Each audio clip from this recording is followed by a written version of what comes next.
ጋዜጠኛ ሶፎንያስ መልእክቱን አስተላልፏል። ይቅርታ አድርጉልኝ የኢትዮጵያ ሕዝብ ይቅርታ አድርግልኝ የሚል መልእክት ያሳልፈው በቅርቡ በሰፊው መድረክም ኑዛዜን ትሰማላችሁ ሲል ገልጿል። ረጅም ጊዜያት ከሚዲያ ርቆ የቆየው ጋዜጠኛ ሶፎንያስ ወደ ቤቱ መመለሱን አስመልክቶ እንግዲህ በማህበራዊ ገጹ ባሳልፈው ልብ የሚነካ መልእክት ነው እያሳለፈው። እንግዲህ ሰው የበደለውን ይቅር ይላል፣ እናንተም ይቅር እንድትሉኝ እጠይቃችኋለሁ ሲል ያሳልፈው። ወዳጆቼ፣ አድናቂዎቼ፣ መላው ኢትዮጵያን ሕዝብ አንገታችሁን አስደፍቻ ቻችኋለሁ ከልባችሁ ይቅር በሉኝ ሲል መልእክት አሳልፏል። በመቀጠልም ቅዱስ ቃሉ የበደላችሁን ይቅር በሉ እንደሚለው እናንተም ይቅር እንድትሉ ይጠይቃችኋለሁ ሲል የገለጸው ጋዜጠኛ ሶፎንያስ አክሎም እንደ እግዚአብሔር ፍቃድ በቅርቡ በሰፊው መድረክ መጥቼ ሀሳቤን አጋራለሁ፣ ያሳለፍኩትን ሁሉን ነገር እነግራችኋለሁ ሲል ነው መልእክቱን ያጠቃልለው። መልካም ቆይታ።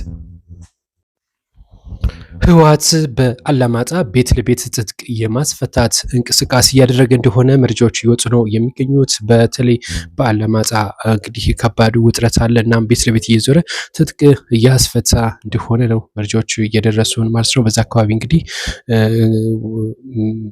ብዙዎቹ እንግዲህ ከህወሓት ጋር ያላቸው ግንኙነት እጅግ ለየት ያለ ነው። ምክንያቱም ህወሓት እንዲመጣ አይፈልጉም እዛ አካባቢ እና አሁን ግን በደረሰን መረጃ መሰረት ትጥቅ እንዲፈቱ ቤት ለቤት እየዞረ ፍተሻ እያደረገ እንደሆነ ነው የገለጸው። መንግስት ወይም የክልሉን አስተዳዳሪ ከሆነ በኋላ ደብረጽዮን ይሄ እንቅስቃሴያቸውን ማድረግ መጀመራቸውም ለአካባቢው ከባድ ውጥረት ፈጥሯል ነው። በደቡብ ኮሪያ ምንድነው እየተፈጠረው? በርካታ ትምህርት ቤቶች እንግዲህ ህፃናት የሉባቸውም።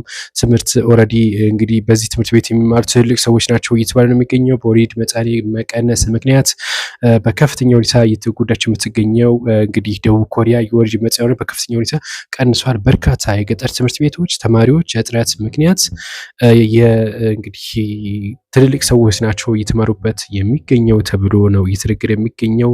የመዘጋት አደጋም አጋጥሟቸዋል በርካታ ትምህርት ቤቶች በተለይ በገጠራማ ቦታ ያሉት ማለት ነው። እንግዲህ እነዚህን የመማሪያ ክፍሎችም ክፍት ላለማድረግ ሲባል በወጣትነታቸው መሰረታዊ የማንበብ ክህሎት ትምህርት ያላገኙትን ትምህርት እንዲማሩ እየተደረገ እንደሆነ ነው መረጃዎች የወጡት እንደምትመለከቱት ማለት ነው። እና እንግዲህ በተለይ አደጉ በሚባሉ ሀገራት ላይ እንደዚህ ያለ ነገር ይስተዋላል። እነ ጃፓን፣ እነ ደቡብ ኮሪያን ጨምሮ ሌሎችንም ማለት ነው።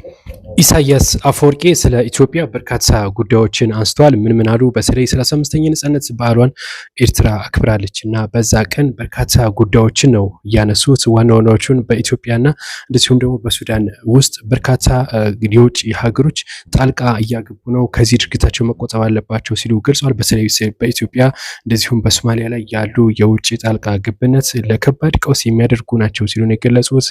ፕሬዚዳንቱ በተለይ በኢትዮጵያና በጎረቤት ሀገር የሚታየውን እነዚህ ቀውሶችን እንደ ሀገር ግንባታ ወደ ውድቀቶች ማሳያ ናቸው ሲሉ ነው የገለጹት። የአንድ ሀገር የውድቀት ማሳያ ናቸው እነዚህ ጣልቃ ገብነት ሲሉ ገልጿል። ኢትዮጵያ በቀይ ባህር ላይ የምታራምደውንም እንቅስቃሴ ተገቢ ያልሆነ ሀሳብ ወይም ደግሞ እቅድ ነው ስትል ነው የገለጸችው ኤርትራ ማለት ነው።